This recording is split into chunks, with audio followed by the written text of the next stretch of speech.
Leadership. What does that mean to you? To many, this word means authority, the one in charge, the boss. Leaders are expected to demand the right solutions, to provide the best outcomes, to fight the greatest threats. We cheer and sometimes beg for good leaders, believing it is the stagnancy of comforts, or lack thereof, that has brought us our current grief. Unfortunately, none of these beliefs are what make up leadership.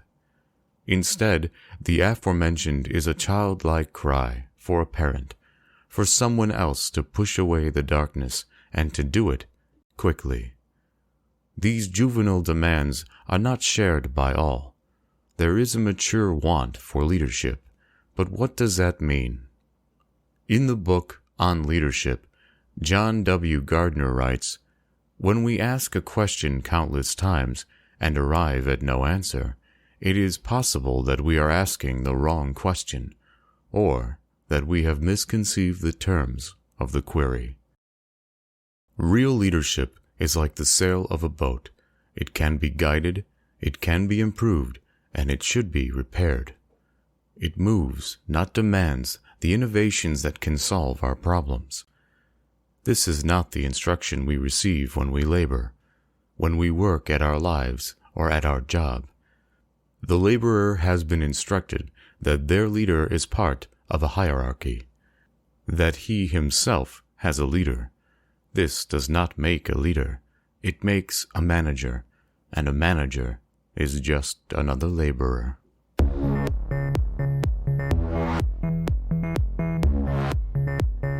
Hello and welcome back to Audio Pong. It's good to be back in the studio. How you doing, Marco? I'm doing just fine. Thank you, Zach. It is a pleasure to be here as always. Very good, very good. Okay, so in this intro, you say that a manager is just another leader, or is just another laborer.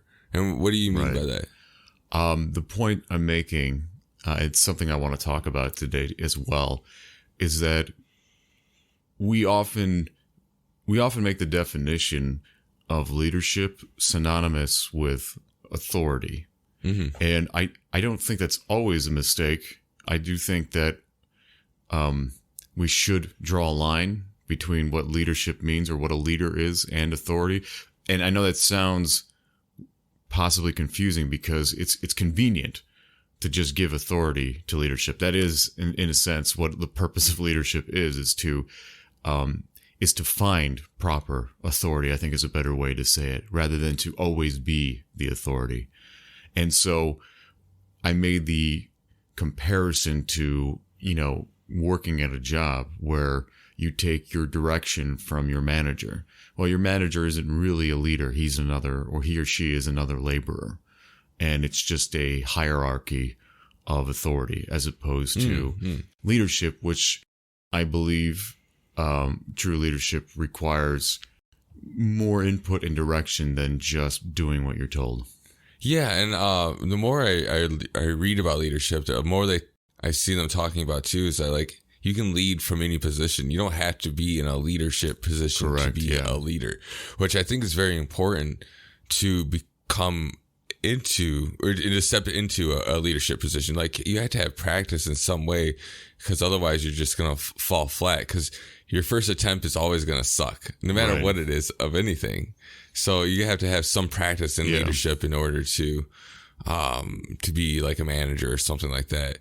And you can take that as just another employee helping out your fellow, workers, teaching new people, newcomers and things like that. So yeah, I agree that managers can definitely just be another laborer, and that we do need to make a distinction between leadership qualities and a manager, because anyone could be thrown into a leadership position and not necessarily be a qualified leader.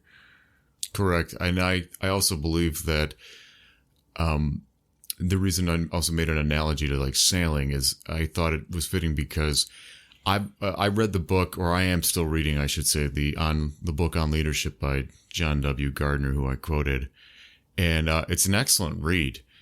And he makes a lot of, he touches on, I love when I find a book like this, or, I read the words of someone who essentially is telling me in a more succinct way what I already knew. Let's put it that way. You know, what I believe, let's say. Oh, okay. So almost like a confirmation thing. It's a bit confirmation biased. Yeah, it is. But it's also new information, and it helps you to further define your ideas. So it's useful. It's not just, confirmation echo chamber kind of thing.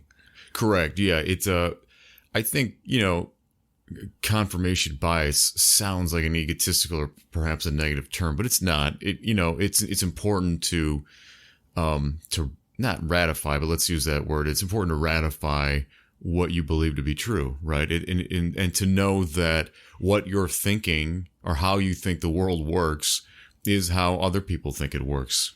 That makes sense. It's like, okay, it's like, oh, cool, my reality is your reality. Right. Awesome, we're living in the same world right now. Right. Like, that's also always a little comforting for sure. It's very comforting. Yeah, I agree. And Gardner looks at leadership the way I always have too, and just really a big part of it is the example you gave, that you can lead from any position. And that's why I made the analogy with the sail, because when you're on a sailboat, it's a lot of people working together to make the boat go in the direction safely that you want it to, to reach its goal, to reach its end point. And so it's funny, I'm often what I would call the vizier. I'm the person who is a leader in a position that isn't of authority. Oh, and I have had, let's say, job positions where I had authority, where I was a manager or I was, a supervisor, things like that.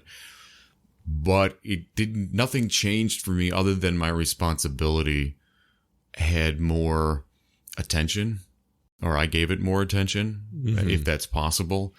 But also that I call it the vizier because that's, like being in the position of, a king's aide. You're in his ear. You're not the king himself, so to speak, right? But you're helping everybody out by giving him good advice. So it's often what I'm trying to do when I'm trying to flex leadership qualities, I guess you could say, in any situation, whether it's, even if I'm just hanging out with friends and family, like trying to steer the ship through someone else. Right. I'm not piloting, but I'm giving him advice on, how to pilot or where to pilot. Yeah. And without being too demanding, because I know we've talked about before where, there's positive and negative manipulation. Yes. Right. Like ways to influence, let's say. Yeah. A good outcome for someone or a group of people. And I think that's usually the role I'm trying to play. I think the worst, I haven't always impressed others with my attempts. I mean, someone once called me the shadow lord of the bullies. What does that mean? I like that term though. That's a good title. I would like to be called the shadow lord of the bullies. Yeah, it sounds cool, but I think what they were trying to say was like, I'm a bully myself. But without being in front. Yeah, I'm a secret bully. Like I'm just influence others to bully for me. And it made me think, it made me sit back and think about what I was doing and wonder if this person is right. They weren't.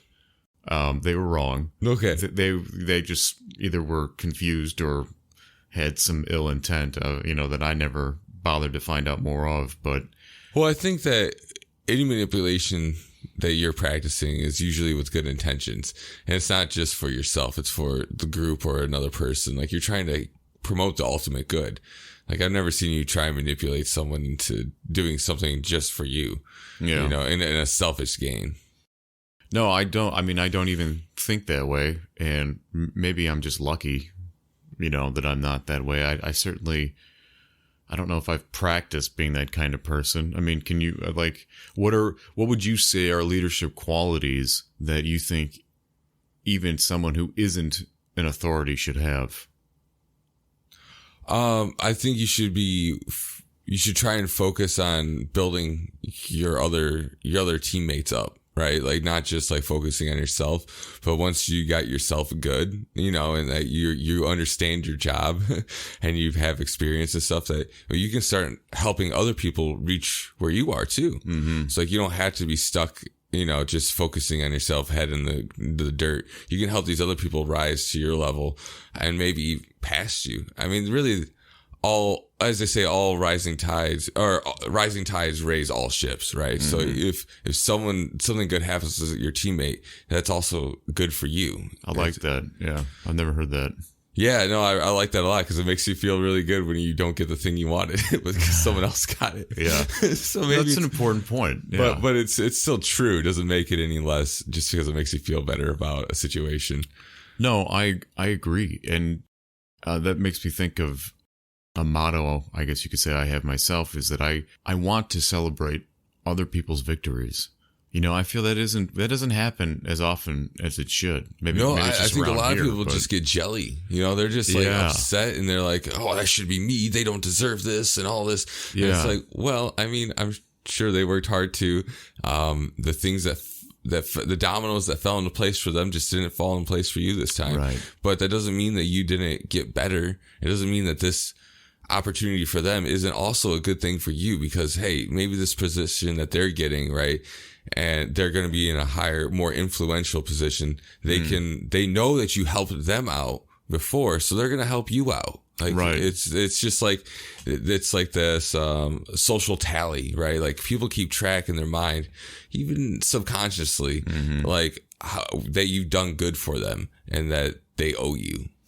That is true. I mean, of course, even I think we all have those thoughts, or we at least talk to ourselves. I know I do, about how to handle those kinds of thoughts. It's like when you do so much for, let's say, a person or a group of people, and you feel like there's no reciprocation.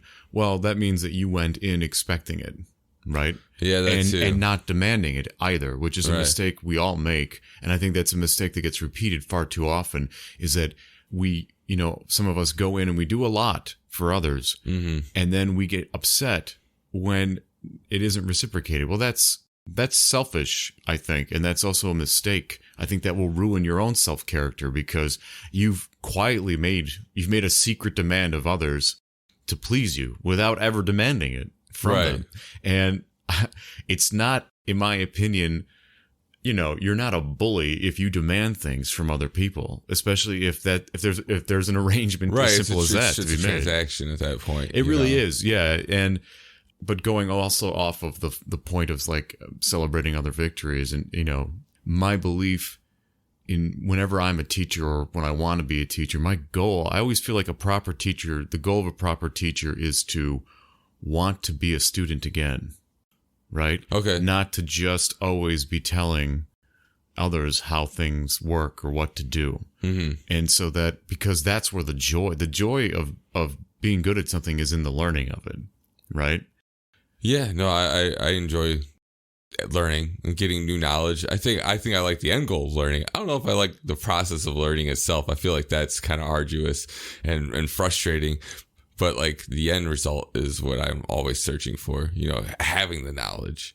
Yeah, having the knowledge is very, like, once you first earn the new knowledge, or you master it, let's say, that's very rewarding. But I find that once you master something, all that's left really is adulation, right? You're just trying to please yourself and or others with what you've mastered. And that, I don't want to sound like I'm trying to cheapen that or sell it short. That is obviously the goal of whatever your vocation or hobby and desires are. But I find that, yeah, I guess I'm see, I've never exaggerating. I never got to that point because I never felt like a master of anything, because I always feel like there's always a bigger fish, right? There's always another level that you can get to. Like, you're never at the top of anything. Like, you know what I'm saying? Well, I hear what you're saying. I also feel, based at least on my life experiences, that there's been very few moments in my life where I could say I felt I mastered something. But at the same time, I feel very proud that I can say that, or at least believe it. Whether it's true or not, I don't know. And yes, I think you're right, but I also believe that you reach a point of degradation.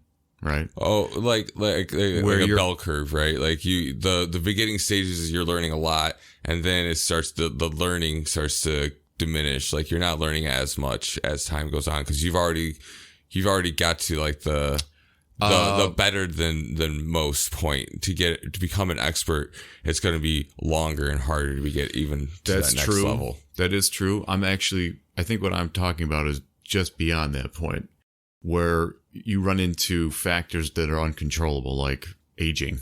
Okay. And most things that we do obviously are physical. Even thinking technically is physical. Right. And so everything can begin to degrade because you get older.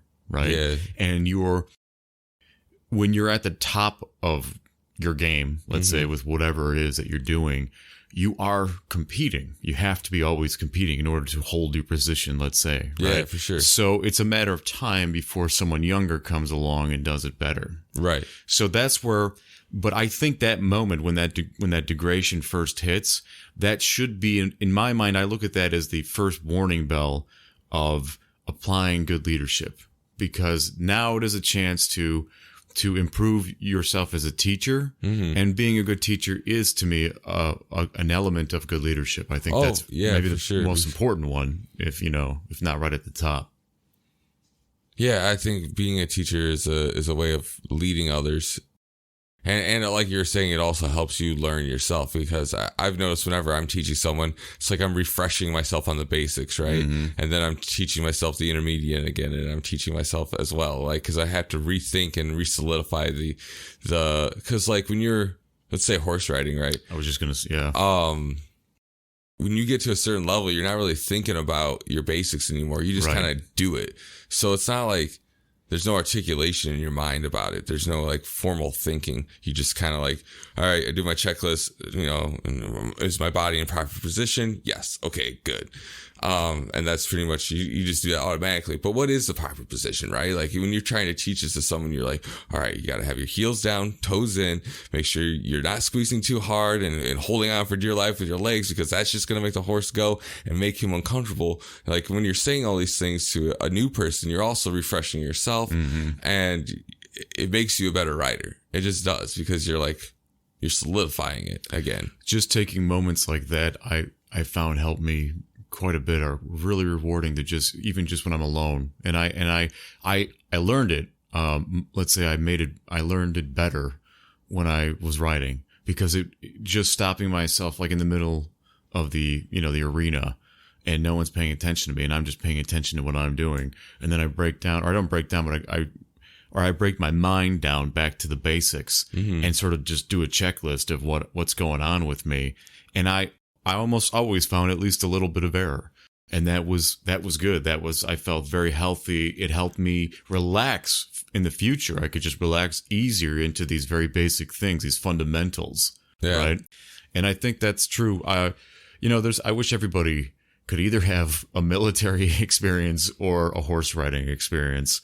I'm actually a little envious of the military experience. I feel like there's a lot of qualities there can really, if you pay attention when you're in the military, they could really help you out in the future.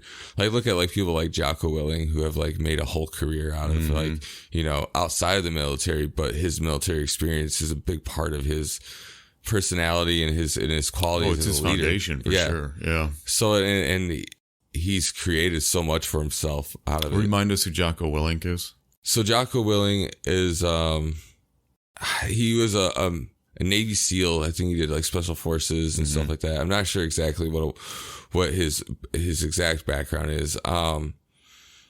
But he has a podcast and he has several leadership books. I think he has 2 leadership books, and he actually wrote some kids books as well, because he was tired of the I don't know if pansy that's really is the right word to use, but like for like the pussification of children, pretty much. Like he just boys. Didn't think there was no values being instilled that he approved of for his kids, right? Yeah. So he's like, well, if these books aren't going to do it, then I'm going to write my own books for my kids, So he wrote Kid Warrior, and he wrote some other books and made them for his kids, and they got published. I mean, Lewis Carroll did the same thing. That's a really cool idea. So did Tolkien, J.R.R. Tolkien. He wrote, these are people that wrote books for their kids pretty much and got them published. J.K. Rowling. Yeah, there's a lot of them. No, I think that's important. I think it makes me feel like, like we forget that children are new people and they need to have the world explained to them. And and things need to be told in an honest and positive way. And they're sponges too. Like children, like they'll pick up anything. It doesn't positive or negative. They don't know the difference. You know, like it's still going to get solidified in their mind, and they'll pick up those traits. Yeah. So you have to be careful what you expose them to. I mean, you can't protect them from everything. It's information age, right? So they're eventually going to see it all. My dad was. One thing my father is good with when I was growing up was advice. And some advice he gave me that I still use today is he told me once that I can't save you from mistakes that you'll make or from mistakes that other people make. And he said, also, I don't want to. He said, you have to learn how to be a man and handle your own affairs. He says, what I want to do is give you the right. He didn't say tools, but that's what he meant. He's like, I want to give you the right tools for how to handle yourself in those situations, and hopefully you'll survive them well. And I always thought that was really good advice. And thankfully, he told me that very young, because in my teenage years, I probably wouldn't have been listening to him at all. Yeah. But I did not know that Jocko Willink wrote books for children. That's a good thing. I wish, more intelligent people like him should do that, I think. They should really focus on I'd like to see a Jordan Peterson kids book. Yeah, so would I. I would read it. I mean, yeah, because he understands the archetypes, right? Like he has those like down, and he knows how to. Oh, he's a psychologist. I mean, anyone who studies people, that's something I like to do. I consider that a hobby of mine, which is studying humans and human interaction, like social interaction. Yeah, and that's a very important thing for leadership too. Is I think. Okay, so there's different styles of leadership, right? There's like you got your democratic. Yeah, give some examples. You got democratic, you got autocratic. So like your democratic is more like you're making group decisions, right? Like you're communicating with your team and you're making decisions kind of like off of that. Autocratic would just be you like demanding things, would be like the drill sergeant, right? Like you're just saying, go down there, you do this, you do that. Authoritative, right? So, and then there's transformative, which is like lead by example kind of thing. And you're more people focused and you're trying to help them become the best that they can be.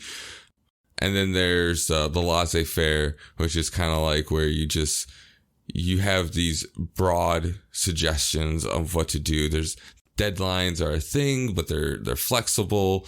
And it's more like, hey, you know what needs to be done, so just do it. It's more of a hands-off approach.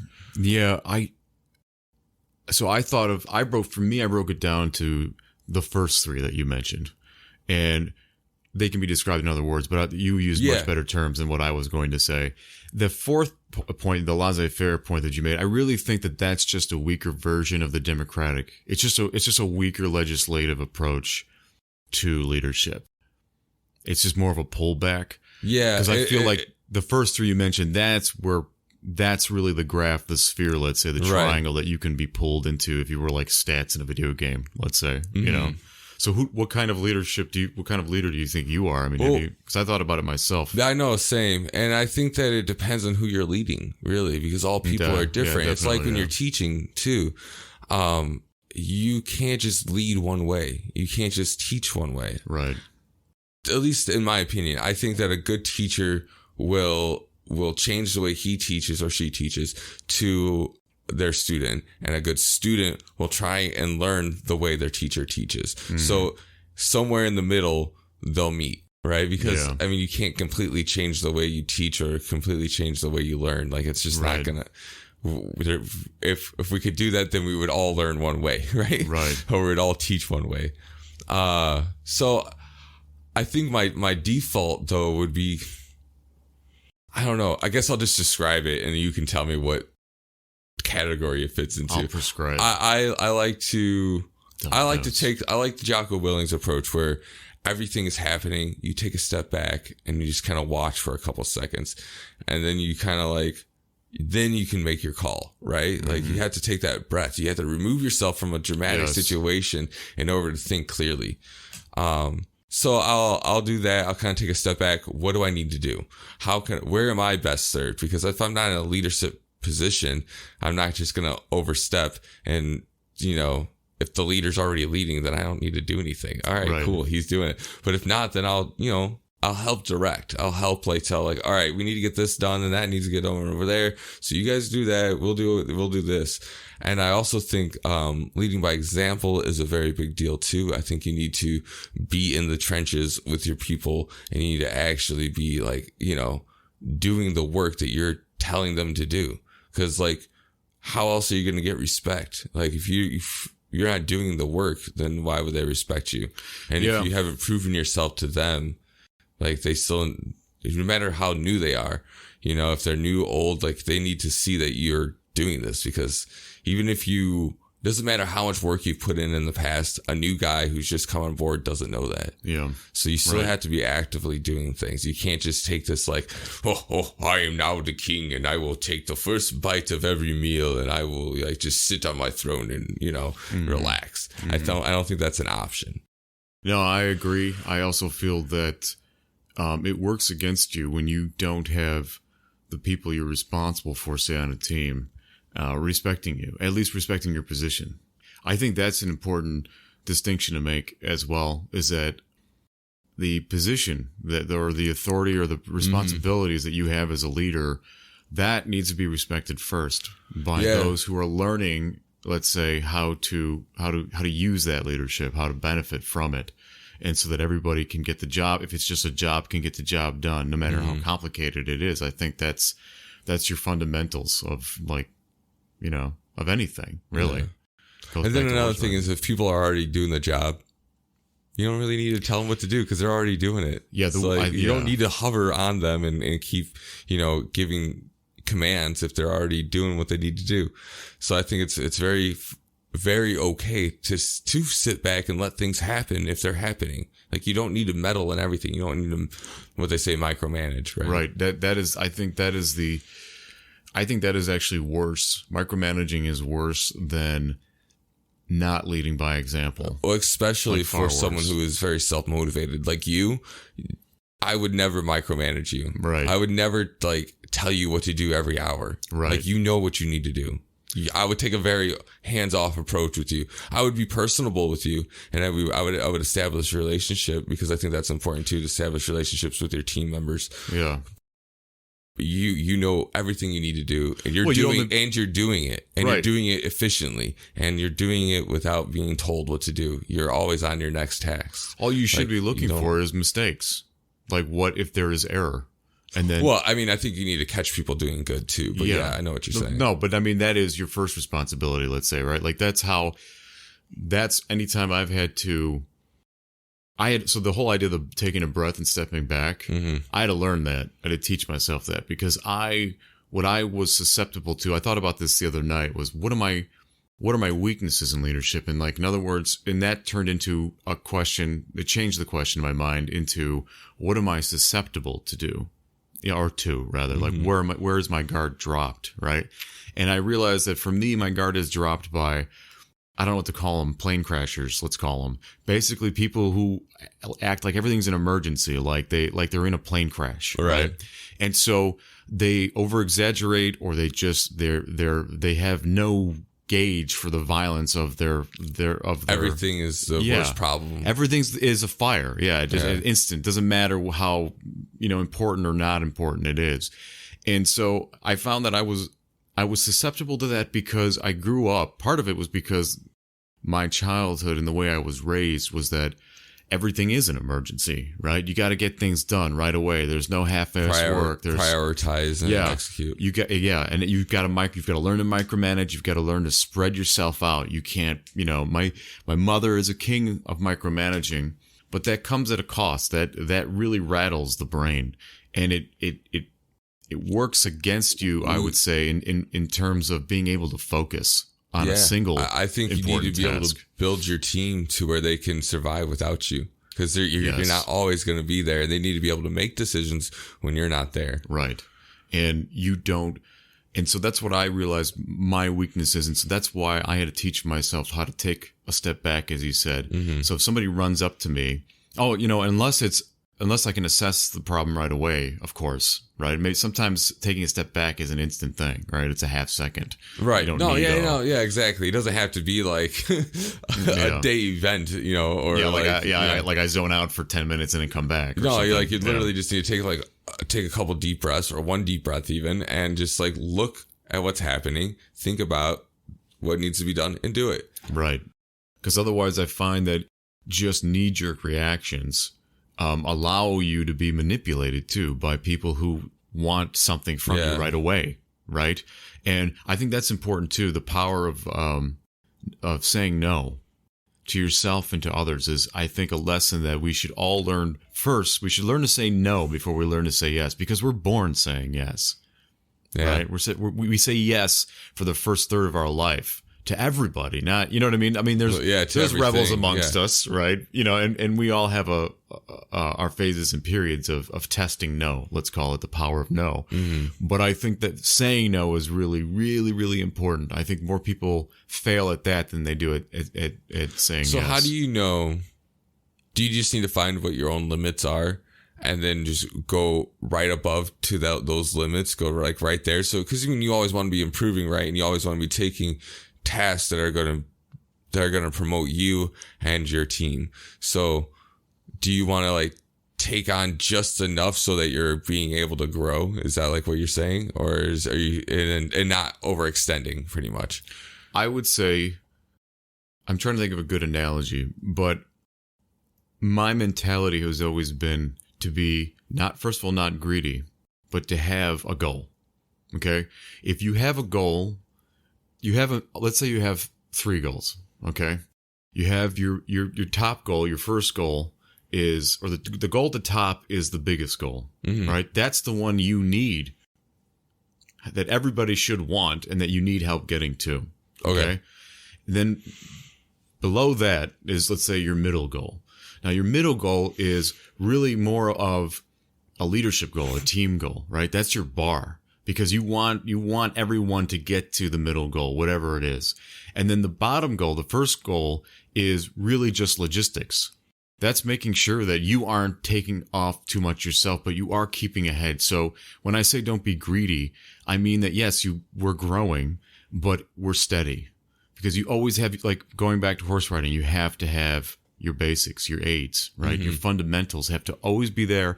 And from time to time, they need to be tested to make sure they're still good, right? It's just like having form in a fight, or like when I was in, what I loved about karate when I was in it as a teenager is the, how serious you have to take it, how much of a difference your form makes in throwing a punch or throwing a kick or defending against it. I mean, it seems so minute, but it's those little details that make it's the same thing with like working out, right? Yeah. If you don't have proper form, you're not hitting your muscles in the right way. You could be, if you're doing like a lat pull down, but you're like leaning forward and you're pulling it down in a more like a angular way, you end up using your shoulders, and you're no longer using your lats, and you're not growing your lats, you're growing your shoulders. But it's not the purpose of the exercise. No, that's exercise actually is a perfect analogy in terms of like what I just made up, let's say a few moments ago, which was, so like your top goal when you want to improve your bench press is your max press, right? Right. That's what and the people involved in that are the different muscle groups of your body, right? Okay. That are involved to get to that goal that you've got to communicate and teach and build up, right, in order to get to that goal. The middle goal, right, is making sure that you're moving ahead. So every time you do go to work out, you have the idea, you're thinking about progression. Even if you aren't reaching it in that exercise that day, you're thinking about that progression, right? So that's what's in your immediate thought every time you exercise. Because you don't think about your max press every time. That's your long-term goal, whatever, right? And then the bottom goal, the first goal, those are the goals. That's really more than one goal. That's lots of goals that you are hopefully meeting every day. So every time you go to work out, you're meeting those bottom goals. Those are your that's your checklist. Kind of like your preparation, like nutrition and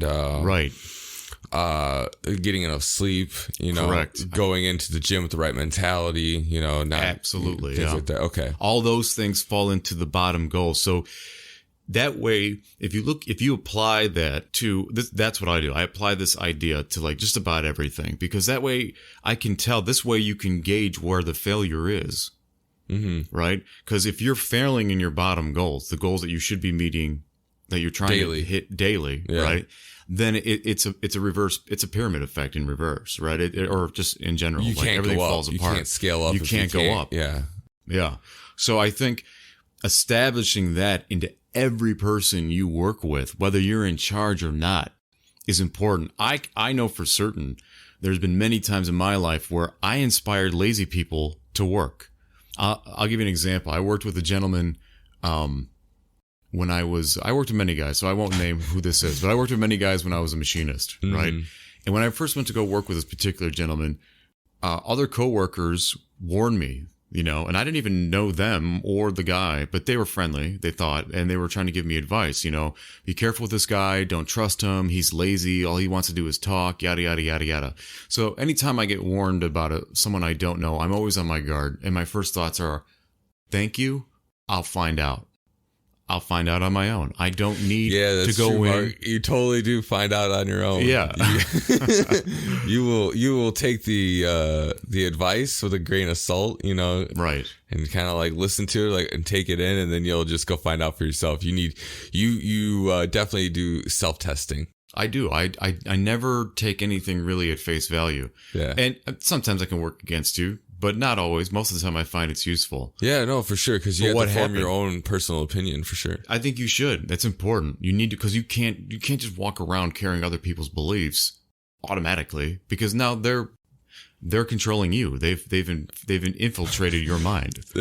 Sorry, I know this is a tangent, but it totally it involves what we're talking about. So Jordan Peterson talks about a group of monkeys that were taught to not hit a button, right? Mm-hmm. Or it was go on a ladder. So they would climb the ladder to get the banana, and every time they'd climb the ladder, they'd all get shocked. Well, eventually these monkeys learned that going on the ladder and getting the banana shocks you.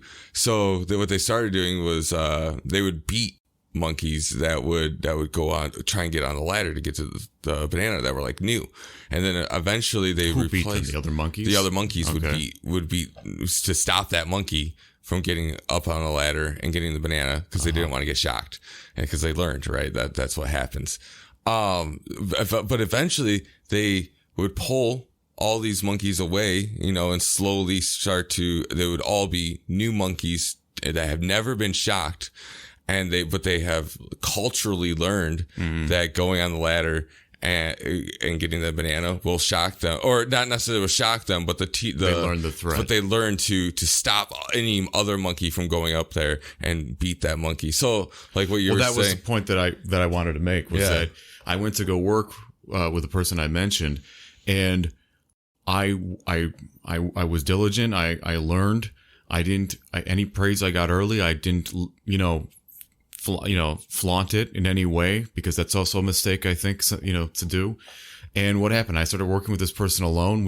I was a gentleman with him, and I was respectful with him, and he could see that I was, because the way I treated him was fair, right? Yeah. So what did I do? I set the rules for our engagement, let's say, our social engagement, our need to work together, because that's what mattered to me, was not what kind of person he is, but what we're going to accomplish, what we have to accomplish together. Right. So once I set the ground rules for that, I'm fair with you, then if you aren't fair with me, you are the problem.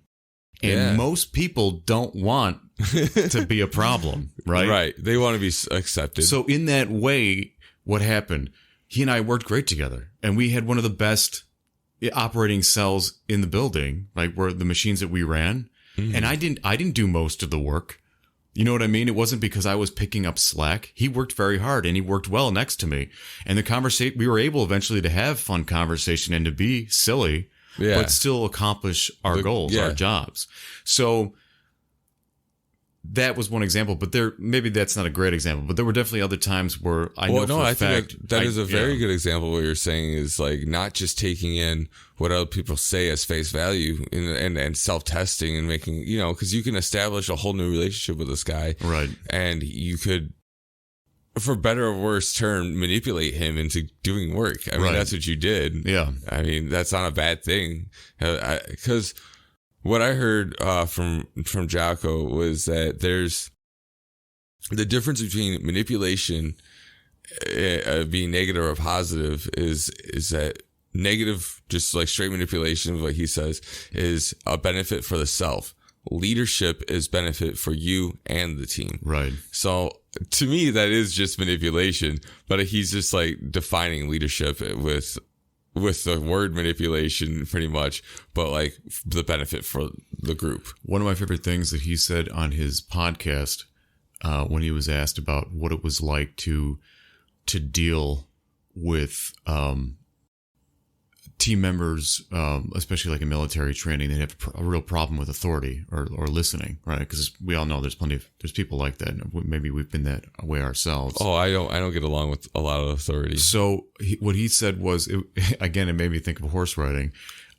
He said he'd rather have someone who has too much willpower and too much energy than someone who doesn't, because it's easier and it's better to have to rein someone back than it is to push them forward. For sure, though. Yeah, like, that is so true. Yeah. Like, and you're saying that equated for you with riding? Yeah, I totally get that. Yeah. I hated riding Mocho for that reason alone, because he's just a lazy garbage horse. And I hate having to kick a horse over and over again. Mm-hmm. And then he finally goes. I'm like, dude, if you just did this, you wouldn't have gotten kicked. We could have had a good time, man. Like, why wouldn't you give me we could have had fun. Yeah. But then you get like a horse that's really skittish and it's like wild and has a lot of energy. Mm-hmm. Like, that's when it's fun. It's like, oh yeah. Yeah.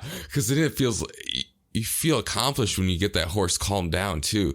It's like, I don't know. I don't want to use the word conquering because it sounds kind of like, it sounds draconic and mean and evil, but it's not. It's that, cause like, not only did I conquer this animal, but I conquered myself. Right. Right. Like I beat myself because I didn't lose control. I didn't just like start kicking the horse for no reason and start like wailing and start like yanking on his mouth and stuff. Like, I kept my cool and I got the result that I needed. And that I don't know. I find so much like worth in that alone.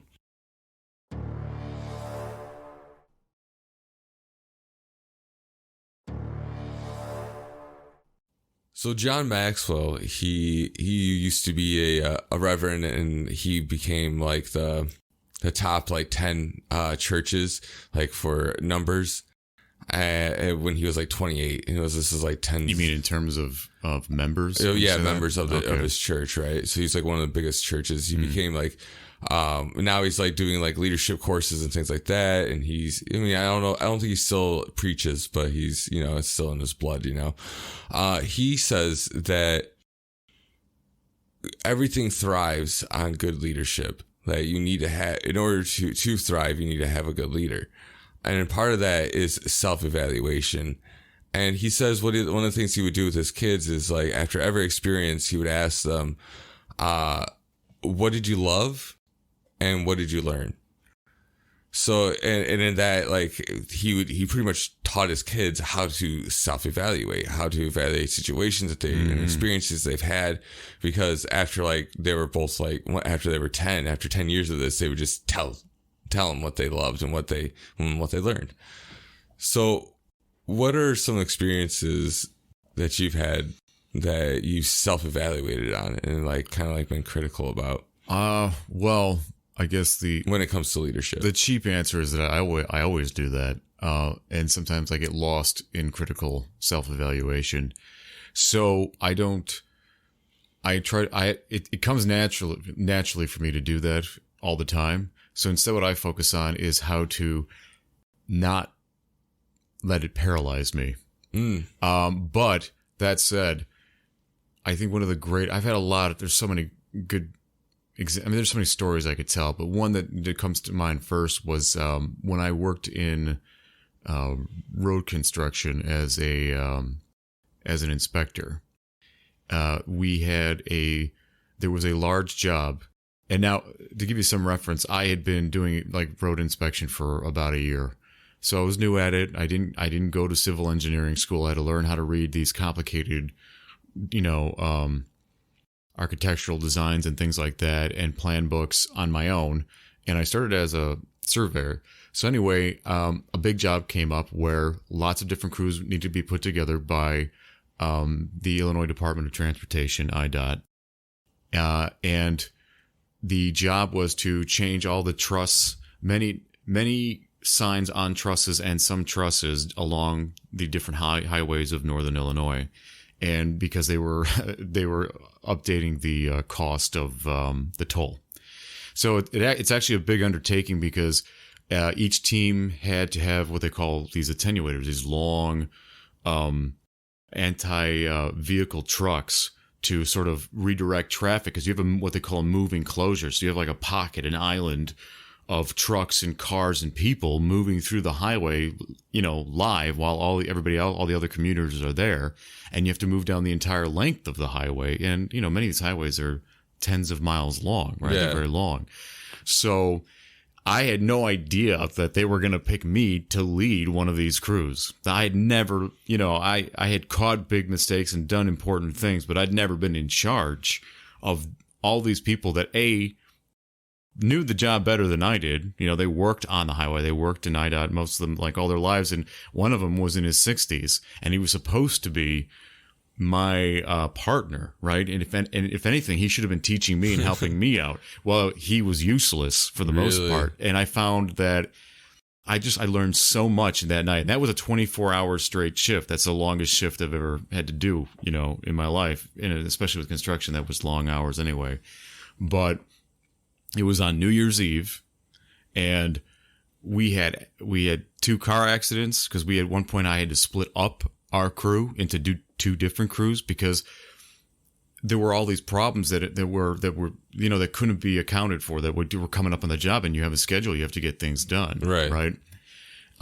So I'm really proud of that experience because I was able to use so much of what I had learned up until that point in my life, not just from construction work, but from other jobs and other experiences. And I felt so thankful. I really did. Like, it all came with, people say like, your life flashes before when you die. Well, I don't know if thought I was going to die, but in some way my life was flashing before me and giving me all this good advice, like really quickly. So, though we had problems, though we had 2 accidents, and we had fire department and police involved, we were still rolling. We kept things going. I managed to somehow, organize it all and keep it going without really having any downtime for the job. And that, it taught me so much. It improved my ability, to work with other people, other professionals. Cause many of the people I was working with were educated. They had college degrees, and they've been doing what they were doing for years.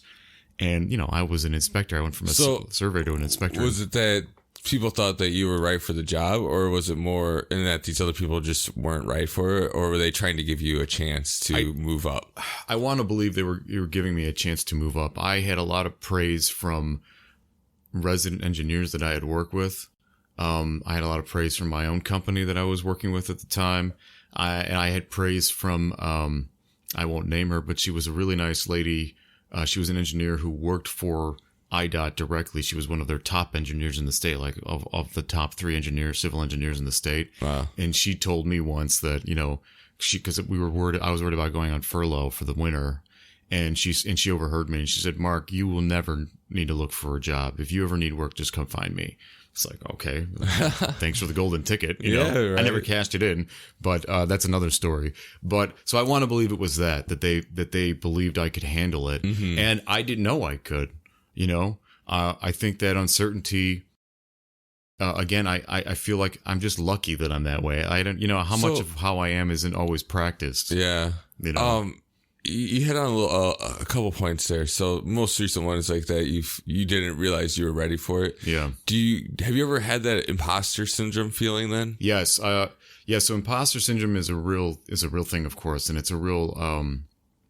I think it exists in the thinking. The person who is, I don't want to call myself like intelligent. That sounds pretentious, but But, an intelligent person or someone who has a lot of dignity, I think, suffers from imposter syndrome because you worry. The way it works for me is and maybe many others, is you worry about, the main thing is you worry about, are you worthy, right? Yeah. Are you capable of doing... but you're taking it seriously and you want to have a good outcome, and that kind of like... Correct. Gets you in that nervous state. Using that story as an example, I felt like an imposter for about half that day. Okay. And I want to say, I expected to feel like an imposter the entire day. So for me to find myself as a leader halfway through it, once at that I thought, man, wow, I'm really ahead of the curve. Let's say, right? I really felt like, wow, I didn't think it was going to happen that quickly. But I remember the moment too. There was I was struggling, I had so many things to worry about on my plate for what was going on and keeping a schedule. And then on the side, I had to worry about this old greasy Italian, guy who was supposed to be my partner, who was just not really doing anything. He was your laissez-faire, let's say, that you mentioned earlier. But his laissez-faire was working against us because the responsibilities were falling on my lap. So we were split up when we split our crew. For whatever reason, he was fine to take orders from me. I mean, he was that lazy of a person. So I said, okay, fine. I'm not gonna abuse this, but as long as this guy keeps listening to me, I'm gonna tell him what to do. Hey, if he's working, he's working. That's it was the only way I could get something done with him. Yeah. So I gave him, when we had to, he's like, well, what do you want to do? Like, he had the kind of attitude too, like, like he's really teaching me by asking me to make a decision. And I'm thinking, I don't have a problem making decisions. I need help making good decisions, but I don't have a problem making decisions. Yeah. So once he came at me like that, I was like, okay, I see what it is. You're just lazy. So I didn't waste any time. When he came at me he's like, well, what do you think we should do? I said, well, we'll split the crew up. I said, I'll give you I'll give you most of our not most of our crew, but I'll take I'm fumbling here. We split the crew, right? And I think the difference was like 2 people. So like I had 2 people more than he did. And I said, you'll take these exits so that we can keep going down the main line, right? I need these 2 other guys for that reason because I need one more attenuator than he had. Well, he should have been fine. Where are the accidents? Both accidents that occurred were with his crew, not with mine. I don't know if that says anything, but that's where the problem was. Okay? Was it accidents amongst the crew members, or was it an accident amongst? They were other commuters. No, they were other commuters that ran into our moving closures. Really? Yeah. So, again, those are stories in themselves. Yeah. And I let my crew continue while I drove over to each accident that his crew was having to help adjudicate, the problems there to get it moving. So I was bouncing around the highway. I just, and trying to keep up, like timing this in my head. Yeah. And so when that happened, when the first accident happened about halfway through the day, after I drove over to him I dealt with the police. I even dealt with a woman who cut through. She cut into the middle of our moving closure because she wanted to get on the ramp, and instead of just going to the next damn exit. Yeah. So I had to yell at a random stranger in their car to get them the hell out. I'm like, you're posing it was a safety threat. I'm like, lady, get your fucking car out of this. What are you doing? Are you nuts? So I had to deal with that. I had to deal with the cops. I had to deal with his crew. I had to deal with the accident. And I got his crew moving, and then drove back to my crew. Right? Who was, thank God, they were doing a good job. I didn't have to tell them. They knew what to do. They work on the signs on the highway every day when there's issues. So all they needed from me really was for me to look at it and tell them it was okay. Yeah. If they couldn't do it exactly to plan, because that was my job, was to make sure everything was done to plan. So if anything was like a quick fix or a Jimmy, I had to give because we were on a time limit. I'm the one who makes that decision. Right. And those were decisions I'd never made. I'd just seen the rules for, highway trusses, of that particular signage, like that day, that morning at like 4 a.m. So it's like, so I'm rambling, but the fact, I remember thinking, boy, I kept my crew in my mind the whole time. And the whole time I had like a clock running, a timer for the time spent with his and how long it would take me to get back to mine, what their issues might have been, and then when I got back, I just felt so accomplished and in control of what was going on. And that was the moment. The rest of the day for me was just like I'd been doing it for years. And that felt really good. That was very, a very rewarding feeling. Yeah, I've felt imposter syndrome before. Yeah, so give me an example. Tell me. So like, I guess like something that I felt that way was when I started riding horses that I didn't know I was ready to ride. And then like Mario or whoever's like, get on this horse. So I'm like, what? Like that horse? Like really? And he's like, yeah, you think you can do it? I'm like, yeah, I can do it. Yeah. It's like, I don't think I can, but I can do it. You won't say no. But the thing is, it's like what I quickly learned though is if I'm put into a position or on a horse or something or into a fight or whatever, if I don't think I'm ready, well, someone thinks I'm ready. I must be ready then. Like just because I don't feel it doesn't mean it's not true. I can still do what's needed. I can still ride that horse. I can still perform this fight. I can still do these duties that are needed of me because they wouldn't put me in that position if I couldn't do it. Yeah. Right. Like people above me know what they need done and they know my level and they've experienced people in my position before. So they know how to deal with, people with my level of expertise in whatever I'm trying to learn. So I kind of like threw myself out of that really quickly. It's like, well, I'm not an imposter, right? Because I'm clearly these people believe in me. So then that means I can do it. So I don't know. I feel like it's not, if I've worked my way to that spot, I'm not an imposter because I've done the work to prepare me for it. Right. That's why I'm there. And so to me, it's like imposter syndrome is like it almost feels like a lie. It's like my brain's lying to itself. I think of it as a test. Because it makes me think of, a lot of people have a problem. Technically I have a problem with authority too, but some people, for example, take it very personal if let's say your boss or someone in charge of teaching you or making sure you're doing the right job tests you, right? They find that very, I don't know, like egotistical, I guess. And it can be, but I find that being tested is actually a good thing.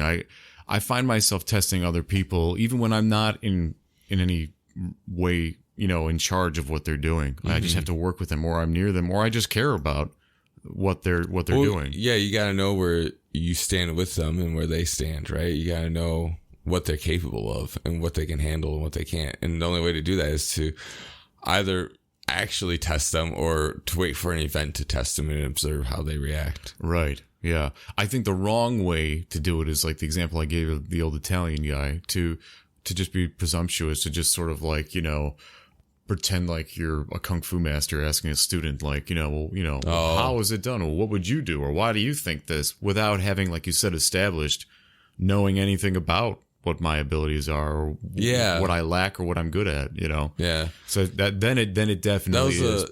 That was another thing John Maxwell hit on, is that experience is not the best teacher necessarily, because like you said, that guy's been doing it for 20 years plus. Well, I think you mean seniority.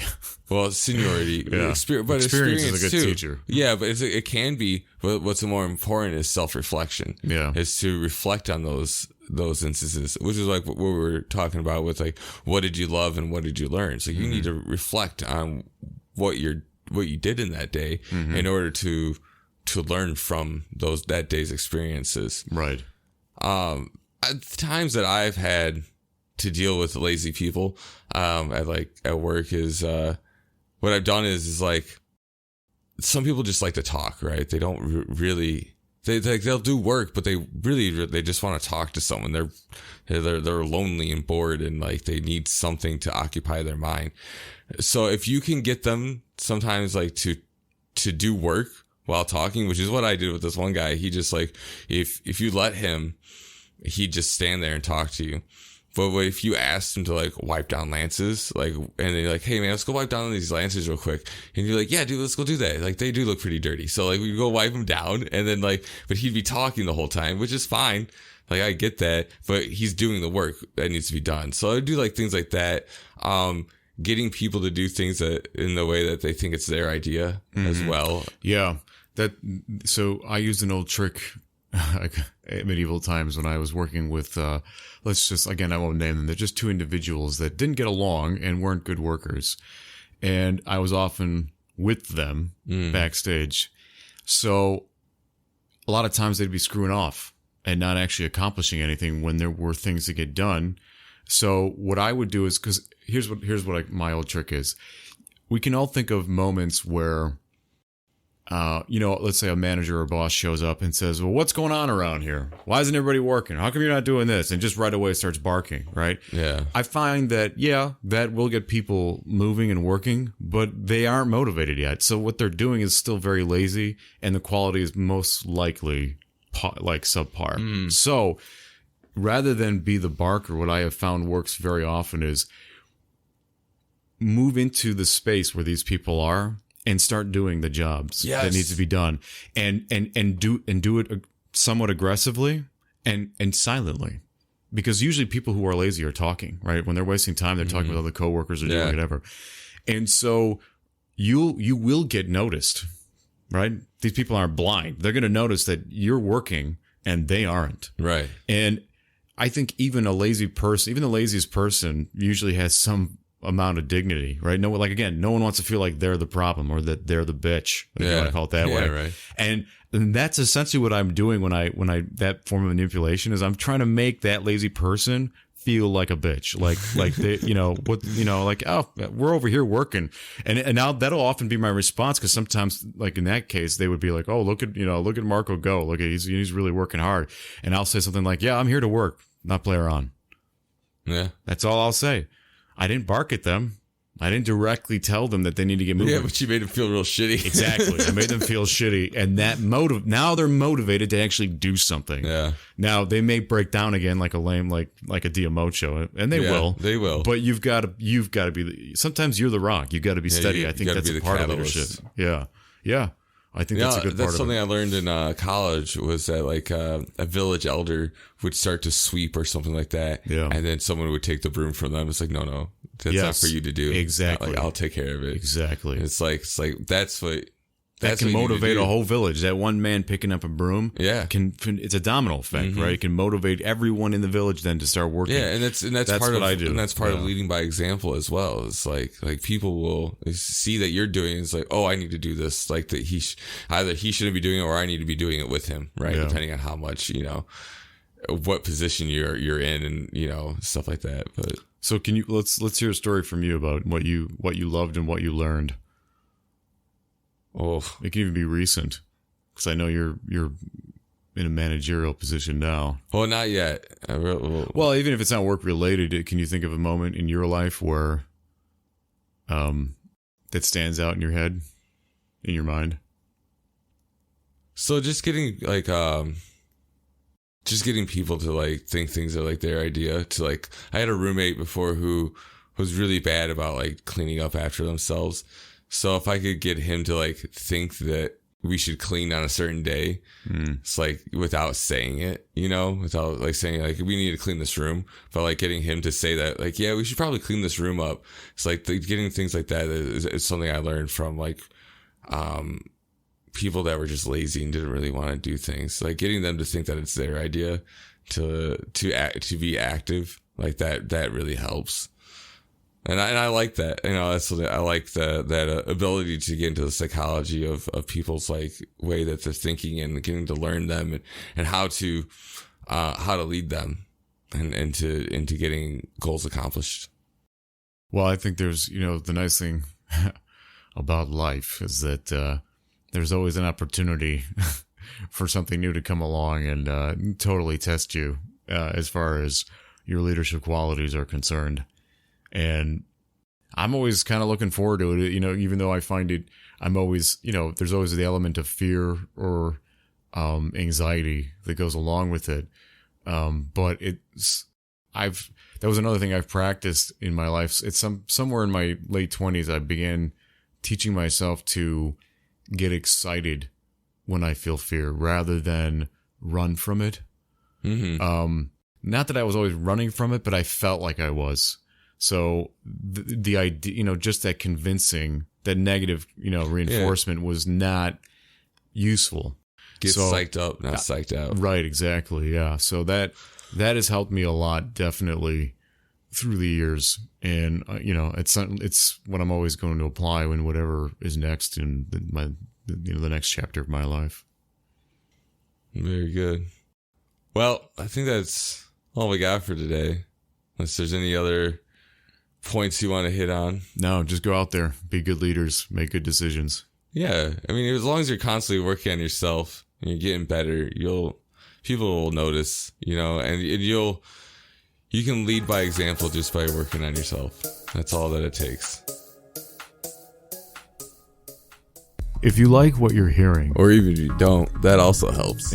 Yeah, especially if you're still listening, then please consider supporting the show.